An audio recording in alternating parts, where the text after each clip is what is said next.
오늘 본문의 내용은 일명 우리가 열국의 족보다 이렇게 알려진 내용입니다. 이 그냥 간단한 족보라고 하기보다는 홍수 이후에 노아의 자손들이 어떻게 성장하고 또 민족으로 나뉘었는지를 보여주는 본문이기도 합니다. 각 나라가 어떻게 나누어지고 온 땅에 흩어져 정착했는지를 나타내 보여주는 것이죠. 그래서 각 연을 보면 5절, 20절, 31절에 보면 각 족속과 나라와 방언이라고 하는 표현이 반복해서 등장합니다. 그래서 모든 나라가 그렇게 넓게 퍼졌고, 하나님이 노아를 방주를 통해서 구원하셨죠. 그리고 나서 그 땅에 명령하신 것들을 똑같이 말씀하셨는데 생육하고 번성하라, 이 말씀이 그대로 성취되고 있다는 과정을 보여주는 본문이기도 합니다. 야벳의 후손들은 해안가 근처에 있고, 지금으로 말하면 그 노아의 방주가 있던 지역을 중심으로 해서 북쪽하고 유럽 쪽으로 흩어진 족속들을 이고, 그 다음에 가나안 족속 같은 경우에는 서쪽으로, 그리고 지금의 아프리카 쪽으로 흩어져 퍼진 족속들이고, 팔레스타인 지역에 위치한 민족들이 자리를 잡았습니다. 그리고 또 한 가지, 이제 야벳 족속은 어디냐, 그 땅을 중심으로 동쪽으로 흘러가서 이렇게 자리를 잡게 된 족속들이라고 할 수 있겠죠. 되게 우리 대한민국 사람들은 어떤 족속에 속하겠습니까? 여기 성경에 의하면 야벳에 속하는 족속이 되겠습니다. 그리고 이 셈족들, 셈에 속한 것이죠. 야벳이 지금의 유럽이고, 그 다음에 셈이 그 동쪽으로 퍼쳐서 우리 한국 사람들은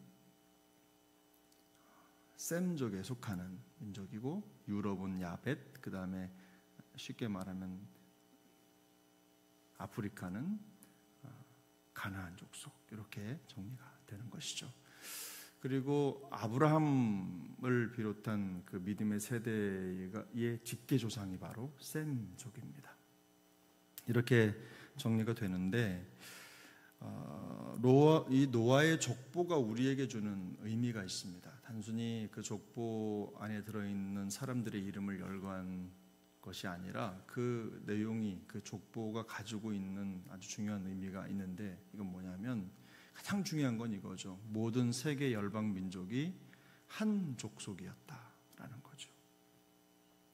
한 조상에게서 나와서 퍼져 여러 지역에 둔 자리를 잡게 된 인종이라는 거죠. 그러니까 뭐 우리가 생각하는 흑인이라든지 백인이라든지 우리 같은 아시아인 황인종이라든지 이런 모든 과정에 인종적인 차이가 있다고 하더라도 결국에는 노아라고 하는 조상을 통해서 한 뿌리를 가진 모든 족속이다라는 걸 알 수가 있습니다. 또 한 가지 중요한 원리가 무엇입니까? 이 세상의 모든 민족의 뿌리가 바로 하나님이시고, 그 하나님을 통해서 그 계획과 섭리 안에서 형성되고 세워진 인종들이다라는 것입니다. 하나님 한 분이시고 진리도 하나인 거죠. 이 세상에 따라야 할 원리는 여러 가지 다른 종교가 있는 게 아니라 결국 살아계신 하나님으로 돌아와야 될 민족이라는 것을 우리가 이 과정을 통해서 알게 되는 것입니다. 우리의 마음속에 진정한 주권자가 누구십니까? 하나님이시죠. 그래서 이 세상의 모든 세대를 향해서 우리가 전도하고 복음을 전파해야 될 이유가 거기에 있는 것인데, 우리의 잃어버린 형제들을 찾는 것이죠. 그들에게 이 세상의 주권자는 하나님이시고, 또 우리가 돌아가야 될 길은 하나님, 살아계신 하나님, 그분께로 가는 것이다 라는 걸 알려주어야 된다는 것입니다. 또 이 세상 모든 만물이 하나님의 섭리와 주권 아래 있듯이 이 세상에 있는 모든 민족의 삶의 영위도 다 하나님의 주권 안에 있다는 것을 알려줘야 된다는 것입니다. 하나님이 한 분이시다라고 하는 것이 또 가져오는 당연한 원리가 있는데, 그거는 진리는 하나다라는 것입니다. 우리에게 부어지고 또 우리에게 다가온 진리는 딱 하나밖에 없어요. 진리가 하나라는 것은 이 세상 모든 만물이, 모든 세계가, 모든 민족이 그 진리를 필요로 한다는 겁니다. 반드시 그 진리를 따라야 된다는 거죠. 그리고 진리는 하나이기 때문에 다 구원이 필요하다는 것입니다. 우리만 그런 게 아니라 하나님께서 당장 몇 사람, 특별한 민족들에게만 구원을 주시는 게 아니라 이 세상 모든 사람들을 향해서 똑같은 원리로 역사하고 계시다라는 것이죠. 그런데 세상에 한 가지 문제가 있습니다. 우리가 로마서 1장 23절에서 알고 있는 것처럼 그들이 하나님의 영광을 버리고 세상으로 나갔다는 것입니다. 그래서 썩어질 것들, 사람, 새, 짐승, 기어다니는 동물들, 이런 것들로, 그런 모양들로 우상을 삼고 하나님을 믿지 않는다는 데 문제가 있는 겁니다. 우상 숭배에 빠져버린 거죠. 근데 하나님의 근본적인 의도는 노아를 통해서 말씀하셨듯이 이 세상의 모든 하나님의 백성들이 복을 받기를 원하는 것이고, 하나님은 그 백성들에게 복 주기를 원하신다는 거죠. 이 원리를 우리가 생각해 보면 창세기 10장은 사실상 하나님의 구원 역사가 어디로 어떻게 흘러가야 되는지를 우리에게 분명하게 보여주는 본문인 것입니다. 이 세상 모든 만물이 바로 우리가 선교해야 할 선교의 대상이고, 또 이 땅에 있는 모든 교회가 그런 선교적 사명을 가지고 있다는 것입니다. 제가 종종 말씀을 드리지만, 교회가 서울에 있든 여수에 있든 혹은 미국에 있든 혹은 일본에 있든 각자 있는 자리는 다를지라도 사명은 똑같습니다. 어떤 지역에 저 강원도 산골에 있는 아주 작은 교회라고 하더라도 그 교회가 지역의 작은 교회이기 때문에 그 지역에만 국한된 사명을 가지고 있느냐? 결코 그렇지 않다는 것이죠. 이 땅에 세워진 모든 교회는 국제적입니다.